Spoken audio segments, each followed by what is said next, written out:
Itong pulso na to mga idol, may tumbler oh.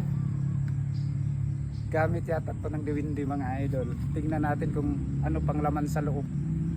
Oh. Old na yung mga idol. Mayroon nga. Pagkagulan talaga mga idol.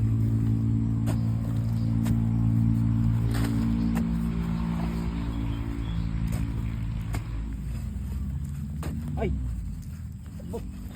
Yan, meron. Ano yun muna natin?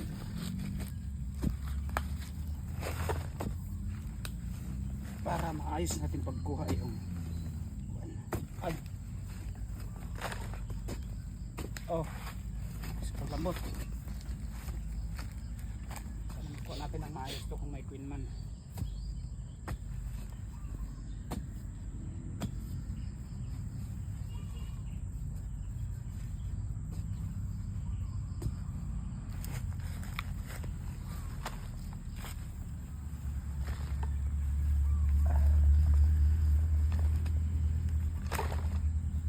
Meron yan kasi may mga itlog.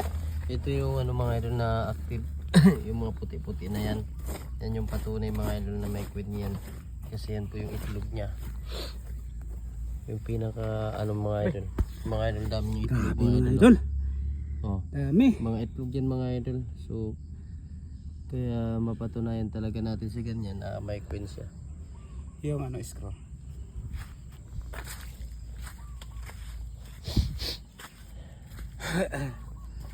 Mga lods, try natin to, baka dito na.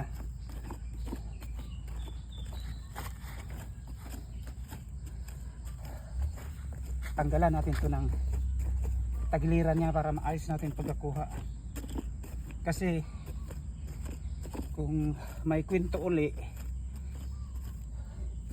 ibaon na naman natin pabalik para pangalawang pagkakataon talaga. Tingnan natin kung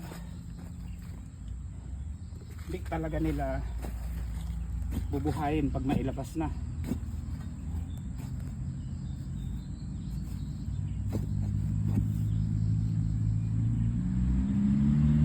Yan yung queen box mga idol. Malaki-laki. Malaki-laki itong queen box na to.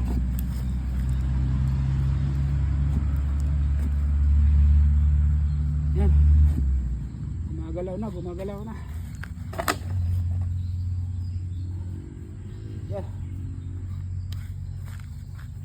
Okay. Takutin na natin.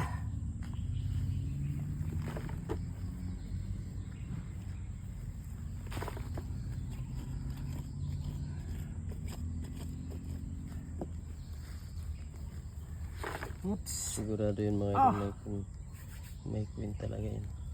Uy. Yun lang. Pare. Buksan muna natin ito bago natin ipatuloy. Kung nandito.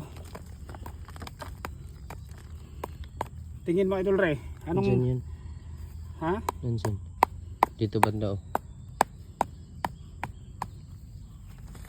Sure ka wala nang bawian? Meron? Sigurado yan.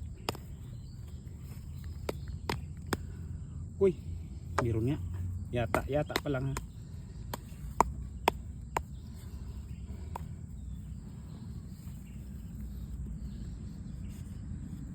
Yun. You know. Ayan mga idol. Tapa. Oh. Wow. Fresh na Yung king fresh. oh, yung king. Saan? Yan o. Ayun o, kitang-kita sa dalawang mata. Fresh na fresh mga idol. Ito ang tinatawag na fresh from the farm. So, yan mga idol, nakakuha na tayo ng isa. So, oy, ang bilis tumakbo ng king. Huwag mong iwanan yung partner mo. Magsama kayo sa hirap at ginhawa. So yun lang mga idol, maraming salamat. Ito yung patunay natin. Bye bye.